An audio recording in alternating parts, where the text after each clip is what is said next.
एक उम्मीद सुनहरे ख्वाबों की जो आपने देख रखे हैं अपने बच्चों के लिए, सुनहरे कल की सूरत में। उस सुनहरे कल के लिए हम संवारते हैं आपके बच्चों का मुस्तकबिल। यूनिक ग्रुप ऑफ इंस्टीट्यूशन गुज़िश्ता 33 वर्षों से दिखा रहा है रास्तों को मंजिल, उम्मीद को रोशनी, इल्म से अमल की रवायत, बच्चों के रोशन मुस्तकबिल का ज़ामिन।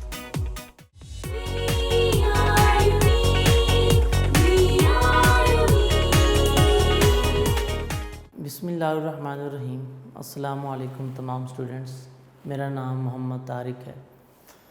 तो आज हम 10th क्लास केमिस्ट्री का लेक्चर नंबर 32 डिस्कस करेंगे।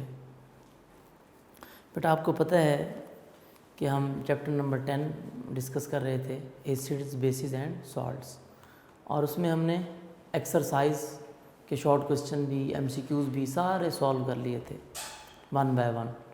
तो आज हम उसके लॉन्ग क्वेश्चन, जिनको हम एक्सटेंसिव क्वेश्चंस भी कहते हैं, ठीक है, लॉन्ग क्वेश्चन हम डिस्कस करेंगे कि उसकी एक्सरसाइज में कौन कौन से लॉन्ग क्वेश्चन हैं और कहाँ कहाँ पे उनके आंसर्स हैं, वो हम इसको डिटेल के साथ हम डिस्कस करेंगे, ठीक है। तो आपके पास टेक्स्ट बुक का पेज नंबर है, दैट इज़ 49। आपके पास टेक्स्ट बुक भी होनी चाहिए और यूनिक नोट्स भी होने चाहिए। और यूनिक नोट्स में पेज नंबर है आपके पास बेटा 31, ठीक है। ये पेज नंबर 31 ओपन करके बैठिएगा कि बताऊंगा कि हमने कौन कौन से क्वेश्चन करने हैं जी। तो बच्चे टेक्स्ट बुक में पेज नंबर 49 पहला लॉन्ग क्वेश्चन है हमारे पास। Define an acid and a base according to Bronsted Lowry concept and justify with example that water is an amphoteric compound. बेटा ये तो हमने ब्रांस्टेड-लोरी कॉन्सेप्ट पढ़ा हुआ है, ये तो आप वहाँ से कर लेंगे इसको।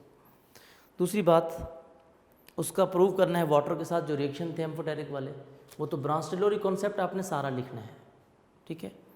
नोट्स में वैसे इसके 2 क्वेश्चन बने हुए हैं, लेकिन आपने सारा ही लिखना है।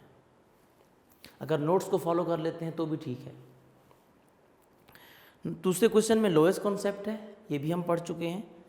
ऑटोआयनाइजेशन ऑफ वाटर, तीसरा question, how it is use to establish the pH of water, ये भी मैंने पढ़ा दिया था। इसमें आपने pH स्केल लिखना है सारा, जो हमने टॉपिक पढ़ा था। 4 क्वेश्चन में define a salt and give characteristics properties of salt, ये भी मैंने बनवा दिया था आपको, ठीक है। सॉल्ट, उसकी डेफिनेशन, उसकी फार्मेशन मैंने आपको ये भी मार्क करवा दिया था। ये आपके पास था पेज नंबर 38 और 39 पे। उसके बाद है जी give 4 uses of calcium oxide.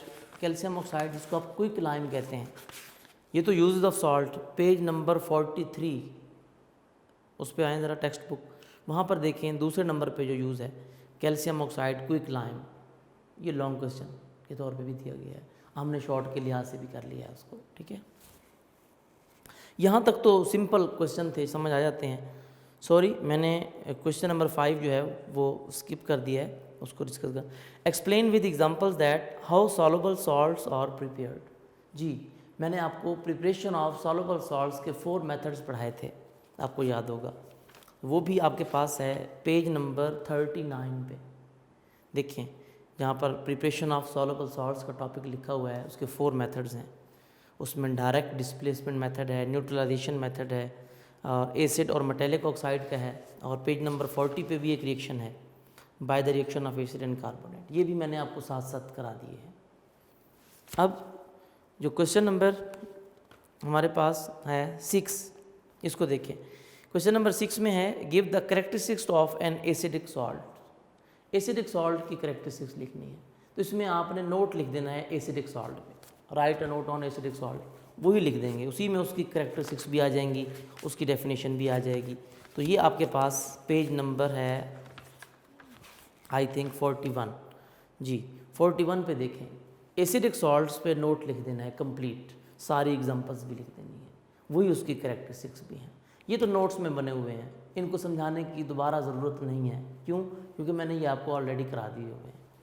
अब जो मैंने नहीं कराए, कुछ टिपिकल क्वेश्चन है ना, उनको हम डिस्कस कर लेंगे ज़रूर जी। लॉन्ग क्वेश्चन नंबर 8, हमारा मकसद ये है, आज हम यहाँ से स्टार्ट करने लगे हैं लॉन्ग क्वेश्चन नंबर 8। आज का हमारा ये क्वेश्चन है, ठीक है। लॉन्ग क्वेश्चन नंबर 8 क्या है जी? कहते हैं कि you are having a strong acid HNO3 and a strong base sodium hydroxide. लो जी, एसिड और बेस दो बातें बता दी हैं उसने। कौन सी? कि स्ट्रॉन्ग एसिड कौन सा है? HNO3, ये एसिड है, और स्ट्रॉन्ग बेस भी बता दिया कौन सा? Sodium hydroxide NaOH। कहता है ये दो आपके पास एसिड और बेस हैं। क्या करना है इनको? ऑन मिक्सिंग, जब इनको मिक्स करेंगे यानी इनका रिएक्शन कराएंगे तो क्या बताना है? अब उसने 4 बातें पूछी हैं। कहता है ये एसिड है और ये बेस है, अगर हम इनका रिएक्शन कराएं, उनको मिक्स करें तो 4 बातें बताओ। कौन कौन सी जी? पहली बात कि विच type of salt you will have, आपको जो सॉल्ट मिलेगा वो किस किस्म का सॉल्ट होगा, यानी वो एसिडिक होगा, वो बेसिक होगा, वो न्यूट्रल होगा, वो डबल होगा, वो मिक्स्ड होगा, वो कॉम्प्लेक्स होगा, कौन सा होगा ये बताना है। ठीक है। दूसरी बात, which type of this reaction, इन दोनों में रिएक्शन कौन सा होगा वो भी बताएंगे। विल इट बी सॉल्युबल और इनसॉल्युबल, क्या जो इसके रिएक्शन से सॉल्ट बनेगा वो सॉल्युबल होगा या इनसॉल्युबल होगा। चौथी बात, इफ़ इट इज़ सॉल्युबल, लो जी आपको उसने इंडिकेट कर दिया कि वो वाकई सॉल्युबल होगा। How it will be recovered, फिर हम उसको रिकवर्ड कैसे करेंगे। पहली बात तो हम रिएक्शन लिखते हैं बेटा, बातें क्लियर होती जाएंगी। जब नाइट्रिक एसिड का सोडियम हाइड्रोक्साइड के साथ रिएक्शन होगा क्या बनेगा? Salt and water. सॉल्ट कौन सा बनेगा? Sodium nitrate NaNO3। क्यों? यहाँ पर मेटल सोडियम है, यहाँ से सोडियम आएगा और यहाँ से नाइट्रेट आएंगे, तो क्या बन जाएगा? Sodium nitrate NaNO3। सॉल्ट के साथ क्या बनता है? Water H2O, this is water H2। Equation भी बैलेंस है, आप देख सकते हैं इक्वेशन हमारी बैलेंस है, इसको दोबारा बैलेंस करने की ज़रूरत नहीं है जी। ये एसिड था, ये बेस था, ये सॉल्ट बना और वाटर बना। ठीक है। जब सॉल्ट और वाटर बनता है तो कौन सा रिएक्शन कहलाता है?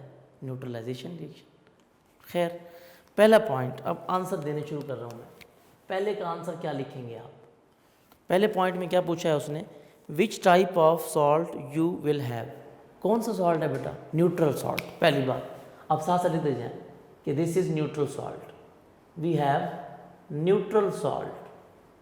सेंटेंस आपने खुद बनाना है बेटा, मैं जस्ट आपको आंसर बता रहा हूँ। ठीक है, न्यूट्रल सॉल्ट होगा जी। दूसरी बात, दूसरे पॉइंट में पूछा था विच type of this reaction. Students आप बेहतर जानते हैं, when acids and bases react they form salt and water. This type of reaction is called neutralization reaction. तो आप लिखो, बताओ उसको कौन सा रिएक्शन होगा? न्यूट्रलाइजेशन रिएक्शन होगा। कौन सा होगा? न्यूट्रलाइजेशन। Neutralisation reaction. सेंटेंस बनाएंगे, आप कहेंगे this is the type of reaction which is neutralisation reaction जी। Number 3, will it be soluble और इनसॉल्युबल। बेटा मैंने आपको पहले बताया था, मैंने कहा था सोडियम का सॉल्ट कोई भी हो वो क्या होता है? सॉल्युबल होता है, वाटर सॉल्युबल। आप लिखेंगे सॉल्युबल, ये कौन सा सॉल्ट है? सॉल्युबल। आप लिखेंगे वाटर सॉल्युबल बजाय सॉल्युबल लिखने के, क्योंकि सॉल्युबल का मतलब यही पूछ रहे होते हैं कि वो वाटर में सॉल्युबल है या इनसॉल्युबल है। वाटर सॉल्युबल है। आखिरी बात, if it is soluble how it will be recovered. लो जी बता भी दिया कि अगर वो सॉल्युबल है यानी वाटर में सॉल्युबल है, हम इसको रिकवर कैसे करेंगे। बेटा आपको पता है हमने ये शॉर्ट क्वेश्चन भी पढ़ा था, इसका आंसर बिल्कुल सेम है जैसा कि आपने इसी पेज के ऊपर आपका शॉर्ट क्वेश्चन नंबर 13 है। How the soluble salts are recovered from water. कैसे रिकवर करते हैं? बाय इवेपोरेशन और क्रिस्टलाइजेशन। आप कहेंगे this type of salt is recovered by evaporation, sentence बनाएंगे खुद ही, और क्रिस्टलाइजेशन। राइट, इससे ठीक है। नेक्स्ट, ये क्वेश्चन हमारा कंप्लीट हो गया। क्वेश्चन नंबर 9 पे आ जाएं आप। Long question number 9, long question number आपका है 9, राइट जी। लॉन्ग क्वेश्चन नंबर 9 में क्या है, एक्सप्लेन करना है वाई, रीज़न बतानी है बेटा। Why HCl form only one series of salt, HCl एक हाइड्रोजन क्यों देता है। H2SO4 forms 2 series of salt, क्योंकि इसमें 2 हाइड्रोजन है, 2 सीरीज बनाएगा। H3PO4 3 सीरीज ऑफ सॉल्ट, क्योंकि इसमें 3 हाइड्रोजन है। यानी ये सीरीज डिपेंड करती है नंबर ऑफ हाइड्रोजन आयंस पे, नंबर ऑफ हाइड्रोजन पे, कि जितने हाइड्रोजन मौजूद होंगे एसिड में, ठीक है, उतनी ही उसकी सीरीज बनेगी। गिव नेसेसरी इक्वेशंस भी बताएं। नोट्स में तो दी हुई हैं, मैं इनको समझा देता हूँ। पहले HCl की बात करते हैं बेटा। देखें, मैं अब डायरेक्ट आंसर ही लिख रहा हूँ। पहला पॉइंट इसका आपने बताना है, HCl हैज़, या when HCl ionises completely it produces only one hydrogen. जब HCl आयोनाइज होता है,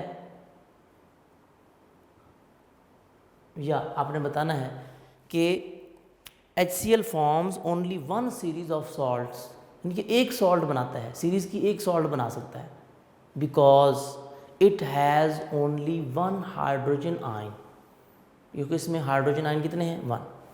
आगे लिखनी है इक्वेशन। HCl जब डिसोसिएट होता है क्या बनाता है, एक हाइड्रोजन आयन और एक कौन सा बनाता है, chloride ion, because it produces only one hydrogen ion, that's why it forms one series of salt। Example देनी है, अब एग्जाम्पल हर स्टेप में देनी है। कहते हैं कैसे, HCl की किसी ऐसी चीज़ के साथ रिएक्शन कराएं जो सॉल्ट बना रहा हो, क्योंकि उसने सीरीज़ किसकी पूछी है, सॉल्ट की सीरीज़ पूछी है, तो आपने रिएक्शन करा देना। फॉर एग्जाम्पल, यहाँ पर एग्जाम्पल लिख देनी है आपने इसकी। अब आपको पता है सॉल्ट बनाने के लिए बेहतरीन तरीका है, सोडियम हाइड्रो ऑक्साइड का रिएक्शन करा दें किसके साथ, HCl के साथ। जब HCl के साथ इसका रिएक्शन होगा तो क्या बनेगा, सॉल्ट एंड वाटर।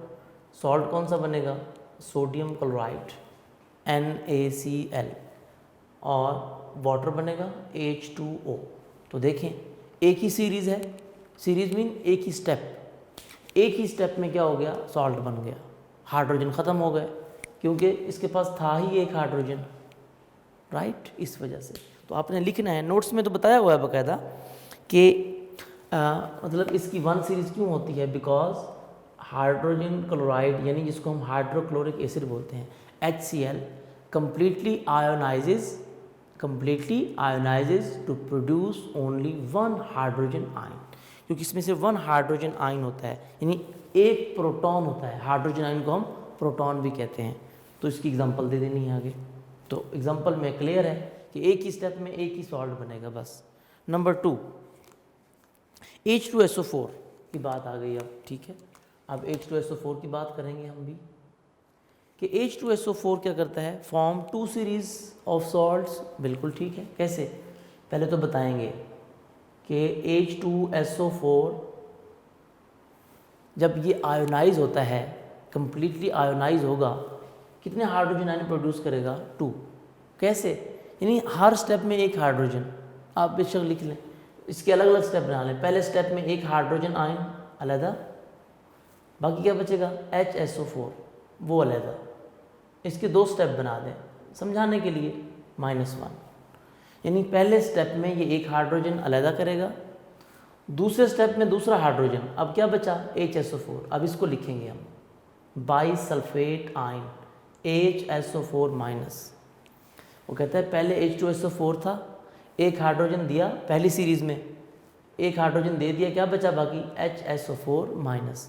अब दूसरे स्टेप में क्या करेगा, दूसरा हाइड्रोजन दे देगा। अब एक हाइड्रोजन जो बच गया है वो भी दे देगा। कैसे, वो भी हाइड्रोजन अलग कर देगा, और क्या बचेगा बाकी, SO4। पहले चार्ज कितना था, -1 था, अब कितना हो जाएगा, 2-। सल्फेट आयन, अब देखिए ये इसकी 2 सीरीज़ हैं, ये फर्स्ट सीरीज़ थी और ये सेकंड सीरीज़ है इसकी। यानी फर्स्ट सीरीज में पहला हाइड्रोजन देगा, दूसरी सीरीज में दूसरा हाइड्रोजन। एग्जाम्पल है कोई इसकी? बिल्कुल है, मैं एग्जाम्पल लिखने लगा हूँ उसकी। अब जी इसकी एग्जाम्पल, फॉर एग्जाम्पल अब मैं एग्जाम्पल लिखता हूँ इसकी अब एग्जाम्पल्स भी हम 2 देंगे बेटा, यानी 2 स्टेप में एग्जाम्पल समझाएंगे। जी सल्फ्यूरिक एसिड का रिएक्शन जब होता है किसके साथ? H2SO4 का रिएक्शन होता है जब पोटाशियम हाइड्रोक्साइड के साथ, KOH किसके साथ? सल्फ्यूरिक एसिड का रिएक्शन होता है पोटाशियम हाइड्रोक्साइड के साथ। क्या करेगा जी? अब इस स्टेप में क्या बनेगा? एक हाइड्रोजन देगा, एक हाइड्रोजन और एक हाइड्रोक्सल, क्या बनेगा? वाटर। ये बन गया जी H2O, वाटर बन गया, प्लस क्या बचेगा? सॉल्ट बनेगा। सॉल्ट एंड वाटर बनता है ना, यानी कि एक हाइड्रोक्सल है, इधर से एक हाइड्रोजन आएगा, एक हाइड्रोजन और एक हाइड्रोक्सल मिलकर क्या बना देंगे? वाटर। अब बाकी यहाँ पे क्या बचा? K, यहाँ पे K बचा, इधर क्या बचा बाकी? HSO4, HSO4 potassium hydrogen sulphate या पोटाशियम बाई सल्फेट। यानी पहले स्टेप में एक हाइड्रोजन इसने दे दिया, पहली सीरीज पूरी हो गई, प्लस वाटर बन गया। अब अभी भी एक हाइड्रोजन है, इसका मतलब है ये दूसरी सीरीज बना सकता है। अब इसको फिर से रिएक्शन करा दें उसी बेस के साथ जिसके साथ पहले कराया था, इसको दोबारा रिएक्शन करा दें, KOH के साथ दोबारा रिएक्शन करा दें। किसको? इस सॉल्ट को। क्या नाम है उसका? KHSO4 पोटाशियम बाई सल्फेट या पोटाशियम हाइड्रोजन सल्फेट। अब क्या होगा? अब फिर दूसरी सीरीज में ये दूसरा हाइड्रोजन देगा, यानी जिसकी 2 सीरीज है वो 2 स्टेप में रिएक्शन कंप्लीट करेगा। जिसकी एक सीरीज थी उसने एक स्टेप में रिएक्शन कंप्लीट किया था, और जिसकी 3 सीरीज हैं वो 3 स्टेप्स में अपना रिएक्शन कंप्लीट करेगा। राइट जी। यहाँ से हाइड्रोजन और यहाँ से हाइड्रोक्सल क्या बना लेंगे? Water, H2O plus. अब क्या बचा? अब आपके सामने है बेटा, यहाँ से हाइड्रोक्सल गया, यहाँ से हाइड्रोजन गया, बाकी क्या बचा? यहाँ से K, एक K ये बचा, एक K ऑलरेडी था, क्या बन जाएगा? K2, और इधर से क्या बचा? SO4 potassium sulphate, K2SO4। तो देखें 2 स्टेप में जाके, दूसरे स्टेप में जाके बना, पहले स्टेप में नहीं बना, सेकेंड सीरीज में बना। पहली सीरीज में सिर्फ एक हाइड्रोजन दिया, ये बनाया, दूसरे स्टेप में आकर, दूसरी सीरीज में आकर ये बनाया पोटाशियम सल्फेट, K2SO4, और साथ वाटर बना। वाटर यहाँ भी बना था, यहाँ भी बनेगा। तो बाकी बात उसकी ठीक है, उसने कहा था आप इसको प्रूव करें एग्जाम्पल्स के साथ, तो हमने एग्जाम्पल्स दिए। इसी तरह तीसरा पॉइंट है, उसको भी डिस्कस करते हैं हम। तीसरे पॉइंट में भी हम यही चीज़ डिस्कस करेंगे बेटा जी।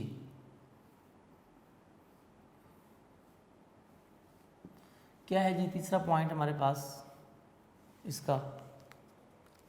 उसमें है जी phosphoric acid, phosphoric acid H3PO4। Right. अब H3PO4 उसकी 3 सीरीज होती हैं। कैसे? आपके सामने है, देखिए H3PO4 फास्फोरिक एसिड। अब वो कहता है इसके भी कितने हाइड्रोजन हैं? 3। तो आपने इसकी 3 सीरीज बनानी है, हर सीरीज में एक हाइड्रोजन हटाना है। ठीक है। अब पहली सीरीज में एक हाइड्रोजन इसमें से हटा लें, हाइड्रोजन मैंने हटा दिया, ये लें, ये लिख दिया H+, क्या बनेगा साथ? बाकी क्या बचा? H2PO4, H2PO4-। ठीक है। अच्छा, पहली सीरीज में ये हो गया, मैं लिख देता हूँ कि ये सीरीज 1 थी, ये सीरीज 1, ये पहली सीरीज। दूसरी सीरीज इसी को लेके आए फिर H2PO4-। इसमें कितने हाइड्रोजन बाकी हैं? अब 2 हैं, एक हाइड्रोजन फिर से रिमूव करा दें, H+ अलग कर दिया, बाकी यहाँ पे क्या बचा? एक हाइड्रोजन प्लस लिखकर HPO4 2 माइनस, ठीक है। अब एक हाइड्रोजन और हट गया तो माइनस का चार्ज एक और बढ़ जाएगा। दूसरे स्टेप में 2 हाइड्रोजन रिमूव हो गए, अब भी एक हाइड्रोजन बाकी है। तीसरे स्टेप में वो हाइड्रोजन, यानी 1 बाय 1 हाइड्रोजन हटाने हैं, ठीक है। सीरीज का मतलब ये होता है, सीरीज का मतलब होता है step by step, 1 by 1। HPO4 hydrogen phosphate ion 2 minus. अब एक हाइड्रोजन है, अब ये भी सीरीज में क्या कर देगा, डोनेट कर देगा। अब इसमें फिर जो हाइड्रोजन बच गया था वो भी अलहदा हो गया, H+। बाकी क्या बचा, PO4 फॉस्फेट आयन, PO4 के साथ चार्ज कितना हो जाएगा, 3 माइनस। ये थर्ड सीरीज थी इसकी, तीनों सीरीज हैं जैसे यहाँ पे किया था, सीरीज 1 सीरीज 2, ठीक है। क्योंकि इसमें 3 हाइड्रोजन थे तो हर स्टेप में एक हाइड्रोजन दे सकता है। अब ये तो सही उसकी सीरीज। आप कहेंगे कि यहाँ पर लिखा हुआ था ना H3PO4 form 3 series of salts, why, because on मतलब डिसोसिएशन या when H3PO4 completely ionizes it produces 3 hydrogen ions. तो देखें स्टेप बाय स्टेप कितने हाइड्रोजन, एक इधर दिया, एक इधर दिया, एक इधर दिया, कितने हो गए, 3। सल्फ्यूरिक एसिड के पास 2 थे, एक इधर दिया और एक इधर दिया, 2 हो गए। HCl के पास एक था, एक ही दिया। खैर इसकी 3 सीरीज बनेगी। एग्जाम्पल दो, फॉर एग्जाम्पल एक्सप्लेन करो। अब इसकी एग्जाम्पल देता हूँ मैं।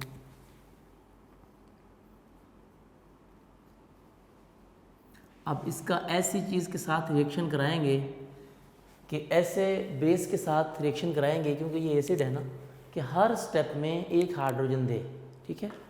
नो प्रॉब्लम, हम कर लेते हैं अभी। देखिएगा इसके लिए बेस कौन सा लाएं, बेस सोडियम हाइड्रोक्साइड, वो सब में वही लेके आना है, NaOH। यहाँ पर भी NaOH यूज़ किया था मैंने, यहाँ पर मैंने चेंज कर दिया था KOH। आप चाहते तो यहाँ पर भी सोडियम हाइड्रोक्साइड यूज़ कर सकते थे, आप यहाँ पर भी NaOH यूज़ कर सकते थे, याद रखना। आप सब में NaOH यूज़ कर लें, नो प्रॉब्लम। मैंने वैसे KOH यूज़ कर दिया ताकि जो आपको याद रहे। यहाँ पर भी सोडियम हाइड्रोक्साइड आ गया।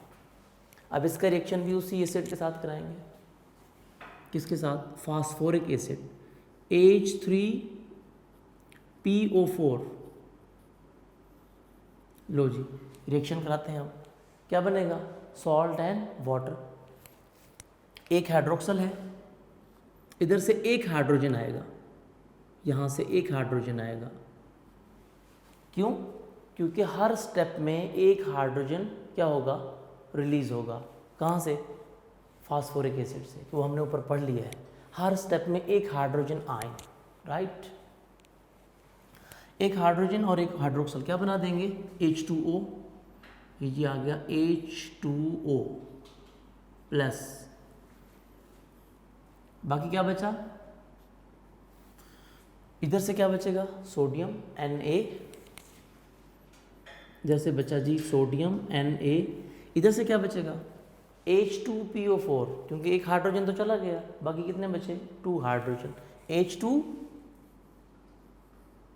H2PO4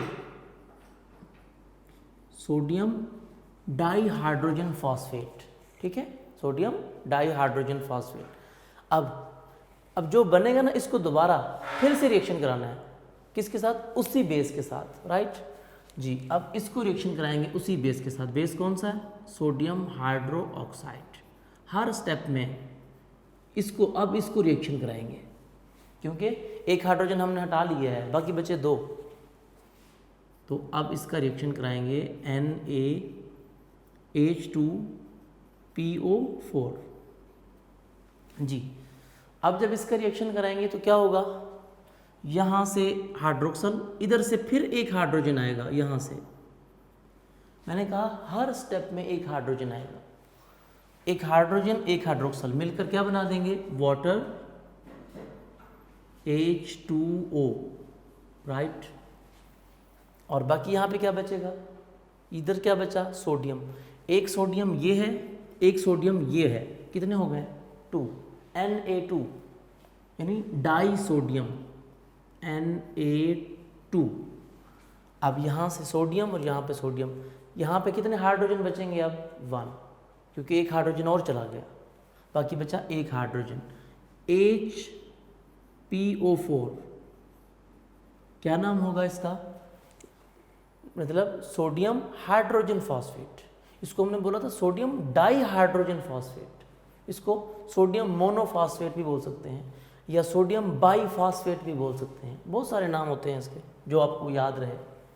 लो जी, एक और स्टेप कंप्लीट हुआ, लेकिन अभी भी हाइड्रोजन है, रिएक्शन कराते जाना है जब तक सारे हाइड्रोजन ख़त्म ना हो जाए। ठीक है, लो जी, इसको फिर रिएक्शन कराएंगे किसके साथ, उसी बेस के साथ, सोडियम हाइड्रोक्साइड के साथ, NaOH के साथ इसका दोबारा से रिएक्शन कराएंगे। ठीक है, अब किसका रिएक्शन कराएंगे, इसका, ये सॉल्ट। ठीक है, अब उसका रिएक्शन कराएं जी, सोडियम Na2 आएगा, Na2HPO4। अब इसका जब रिएक्शन होगा बेटा, एक हाइड्रोजन बचा हुआ है, अब वो भी ख़त्म हो जाएगा। ये हाइड्रोजन और ये हाइड्रोक्सल, ये आपस में मिलकर क्या बना लेंगे, वाटर। इधर आ जाएगा जी H2O, वाटर बन गया, प्लस क्या बनेगा साथ, अब यहाँ से क्या बचा, सोडियम, यहाँ पे 2 सोडियम पहले से थे, कितने हो गए, 3 सोडियम,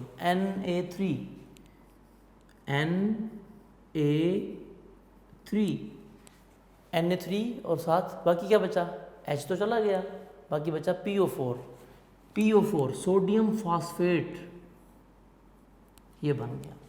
अब देखिए इसमें कोई हाइड्रोजन नज़र आ रहा है आपको, नहीं, तो हमने स्टेप बाय स्टेप कितने स्टेप में रिएक्शन किया, 3 स्टेप्स में। कैसे, स्टेप 1, स्टेप 2, स्टेप 3, सारे हाइड्रोजन हट गए। जिसमें एक हाइड्रोजन था वो एक स्टेप में हो गया था, इसको देखो HCl को, ये देखिए, ये इसकी एग्जाम्पल थी, ये एक ही स्टेप में हो गया था, ये देखिए। जिसमें 2 हाइड्रोजन थे, ये 2 स्टेप में हुआ था, पहला स्टेप ये था, दूसरा स्टेप ये था सॉल्ट में, ये देखिए ये हो गया था। जिसमें 3 हाइड्रोजन थे वो 3 स्टेप्स में हुआ।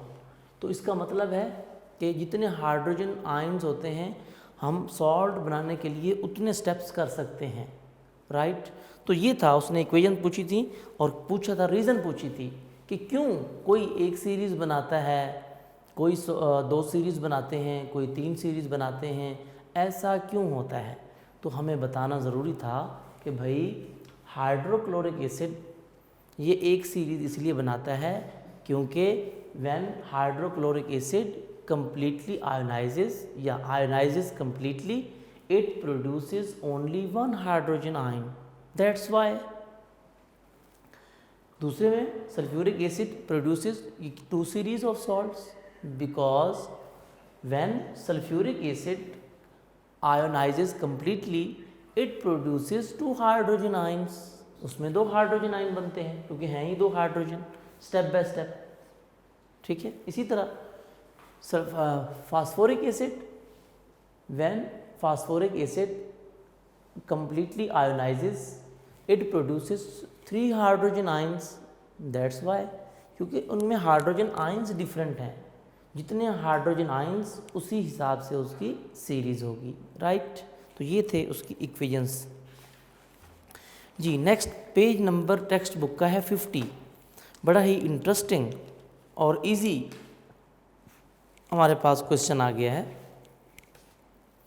टेक्स्ट बुक का पेज नंबर है जी 50।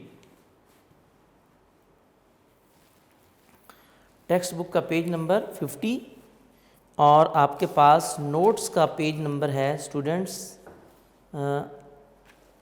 32 पेज नंबर है। नोट्स का पेज नंबर 32 है और इसका पेज नंबर 50 है, यानी एक पेज हम आगे चले गए। इसका पेज नंबर 50 और नोट्स का पेज नंबर 32, ठीक है, वो हम डिस्कस करेंगे।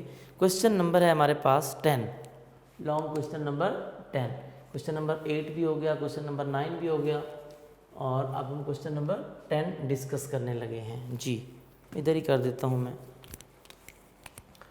क्वेश्चन नंबर 10 जी, क्वेश्चन नंबर 10। हाँ जी, अब इसमें क्या है बेटा, कहते हैं classify the following salts as soluble और इनसॉल्युबल। बताना ये है कि इनमें कौन कौन से सॉल्ट सॉल्युबल हैं और कौन कौन से सॉल्ट्स क्या हैं, इनसॉल्युबल हैं। आपने ये बताना है, ठीक है। तो बेटा मैं इसमें 10 सॉल्ट्स आपको दिए गए हैं, आपने ये बताना है कि सॉल्युबल कौन सा है और इनसॉल्युबल कौन सा है जी। तो आपने सबसे पहले, मैं बोलता जाऊंगा, जो सॉल्युबल है बोलता जाऊंगा, जो इनसॉल्युबल है वो भी बोलते जाऊंगा। सोडियम क्लोराइड पहले नंबर पे है बेटा। सोडियम क्लोराइड सॉल्युबल सॉल्ट है।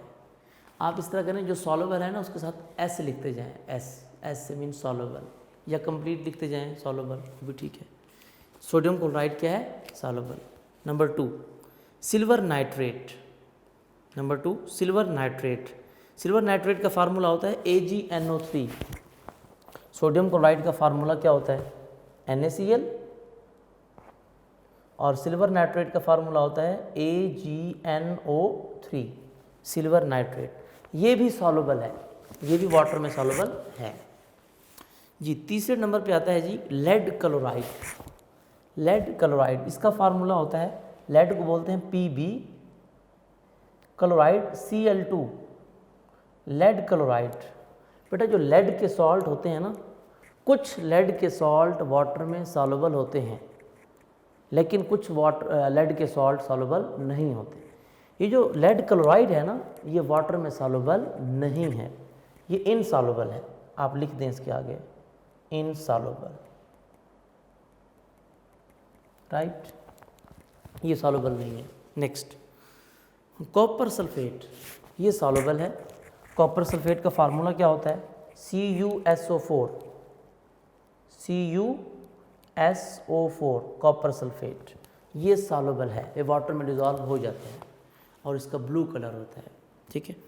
नेक्स्ट बेरियम सल्फेट जी। अब हमारे पास सॉल्ट आ गया बेरियम सल्फेट। बेटा बेरियम सल्फेट का फार्मूला होता है Ba बेरियम SO4।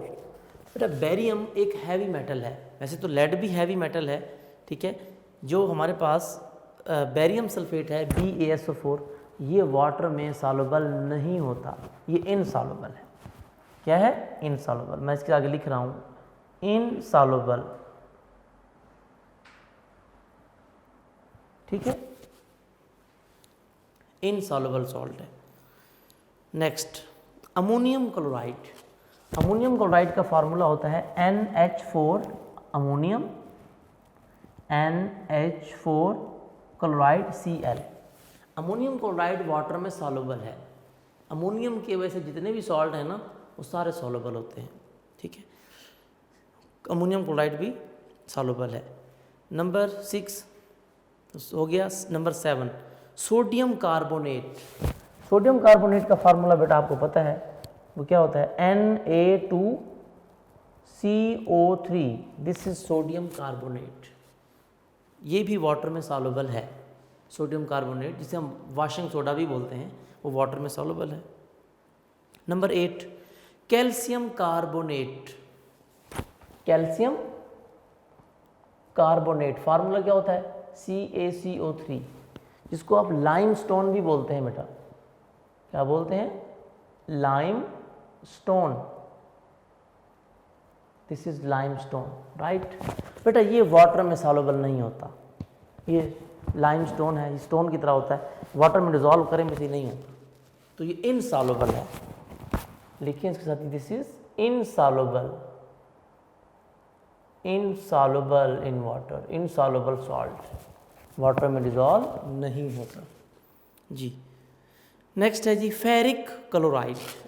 फेरिक, बेटा फेरिक क्लोराइड का फार्मूला होता है FeCl3, फेरिक क्लोराइड, ये वाटर में सॉल्युबल है, ठीक है।